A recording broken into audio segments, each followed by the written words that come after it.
नमस्कार मित्रांनो, आज मी घेऊन आली आहे मृत्युंजय भाग 6. मागील भागात आईचं सत्य समोर आलं होतं, पण मी मार्ग बदलला नाही.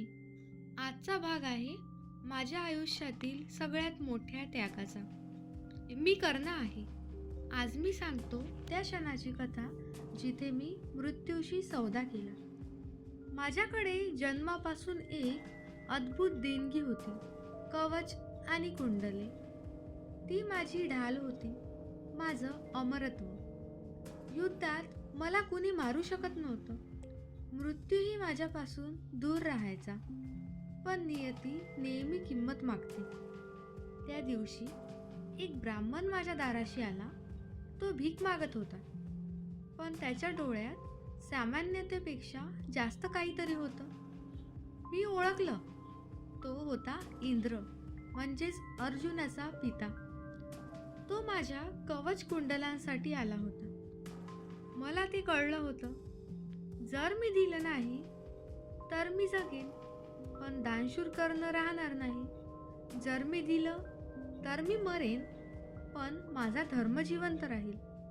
मी क्षणभर थांबलो आणि मग निर्णय घेतला. मी हसत म्हणालो, माझ्या दारातून कोणी रिकाम्या हाताने परत जात नाही.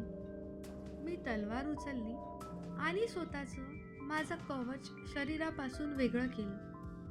वेदना असह्य होती, पण चेहऱ्यावर दुःख नव्हतं, कारण त्या वेदनेतही मला माझी ओळख सापडली होती.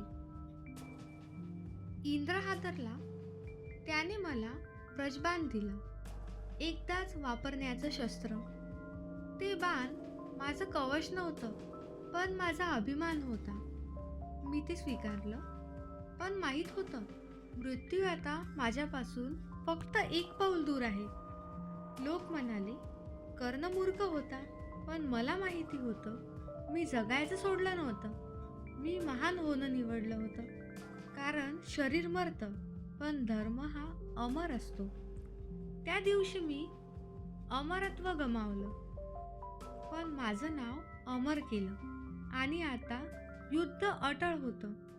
कुरुक्षेत्र माझी वाट पाहत होतं, पण युद्ध सुरू होण्याआधीच माझ्या वाट्याला एक अपमान येणार होता, भीष्म आणि द्रोण पर्व. हे ऐकूया मृत्युंजय भाग 7 मध्ये. हा भाग जर तुम्हाला आवडला असेल तर लाईक करा, चॅनलला सबस्क्राईब करा आणि कमेंटमध्ये सांगा, कर्णाने कवच कुंडल दान करणं मूर्खपणा होता की महानता.